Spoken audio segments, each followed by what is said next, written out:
display sa bahay. Bakit nga ba hindi tayo nakakalimot na mag-uwi ng pasalubong? Si Cara David on assignment. Ay, si Cara David.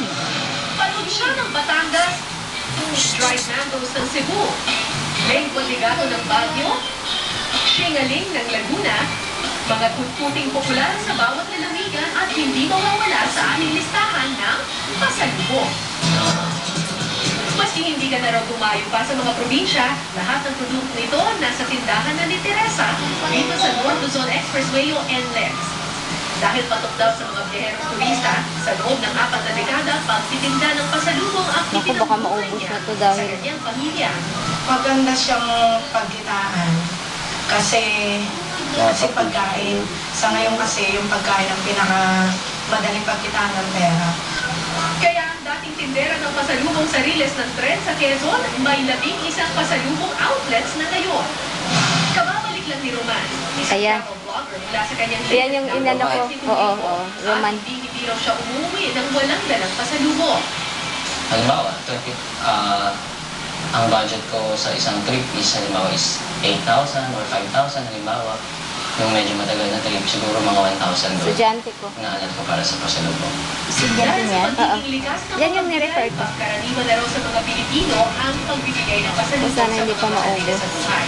Ang ugali ito raw namanan natin sa mga kapatid nating Asyano. Lahat ng travelers, lahat ng mga ngalakal, may konsepto ng pasalubong. Pero ang mga Asyano kasi ang gala. Palipat-lipat tayo ng isla, pero bumabalik tayo sa ating lugar. Pagbalik natin, may dala tayong kung ano man. Si Leanne, mabilang ang koleksyon niya ng santos Ayun, oh. na naipon mula sa pasalubong ng kanyang mga kaibigan. Friends normally ask, oh, what do you want me to bring you for pasalubong? So I always say, can you bring me a stuffed toy? Because I never have stuffed toy. Ang mahigit 100 stuffed toys na ito naggaling pa sa iba't ibang panig ng mundo. Naging inspirasyon ng ni Leanne para puntahan niya. Pila-pila, suwat ang bulletin at papel. Umabot na nasa 25 bansa ang kanyang nabisita. At pagpapigil natin sa mga pasalubong. Uy, tapos na? Hindi na pinakita yung iba. Imported goods. Ibahin niyo ang showroom na ito ngayon sa Clark, Pampanga. Puno na ito ng kung ano-anong produktong pinagmamalaki ng kanilang lugar. Lahat yan ang nakikita nyo dito, produkto yan ng Region 3. Mostly small and medium enterprises. Of course, Yun from, lang? yung mga food products, marami from micro enterprises. Publish yung pangalan mo. Destination. Hindi nilagay attorney, no? Ating mga turista.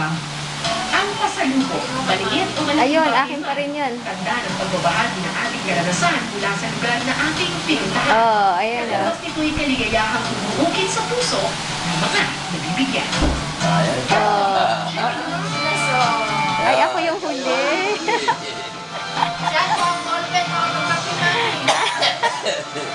At least ako yung pinakahuli. Yan ang huling picture. Dahil sa impeachment trial, ni Supreme Court Chief Justice Renato